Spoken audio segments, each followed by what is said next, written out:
¿Cuál es el mejor álbum de Héroes del Silencio? Quizás es una pregunta sin respuesta. Solo quizás.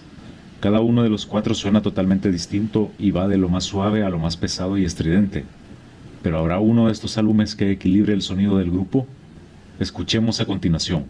Pues claro, cada disco tiene sus particularidades, ¿no? Eh, Quizá a mí me tira un poco más Avalancha, y te explicaré por qué. Porque yo creo que en Avalancha el productor hizo una labor interesantísima. Consiguió, de alguna manera, que cerraran bien las canciones, ¿no? Así como en El espíritu del vino hay canciones que tienen demasiados minutos y hay canciones que son como pequeños ejercicios estilísticos que no llevan a ningún lado, ¿no? Hay cortes muy pequeños que son como pequeños ejercicios de estilo, ¿no? Y canciones muy largas.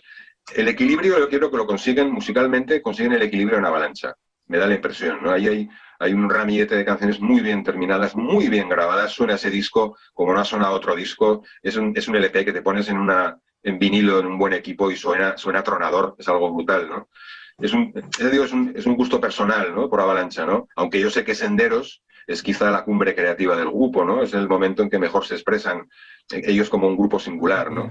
Y para mí el sonido de Avalancha es insuperable, pero es una labor mucho más redonda, los temas son más redondos y creo que además es un disco que responde a esa dicotomía del grupo que es, por un lado me estoy endureciendo, pero por otro lado te hago la chispa adecuada, te hago morir todavía, te hago la espuma de Venus, te hago, no sé, Sí, sí, sí, nos sí. damos la fiebre.